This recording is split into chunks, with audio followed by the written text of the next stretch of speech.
মহান আল্লাহ রব্বুল আলামিন বলেন, মানুষের জন্য সুশোভিত করা হয়েছে প্রবৃত্তির ভালোবাসা।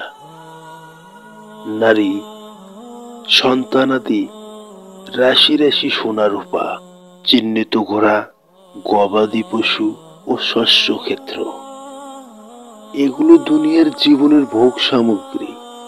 আর আল্লাহ তার নিকট রয়েছে উত্তম প্রত্যাবর্তন স্থল। বলো, আমি কি তোমাদেরকে এর চেয়ে উত্তম বস্তুর সংবাদ দিব?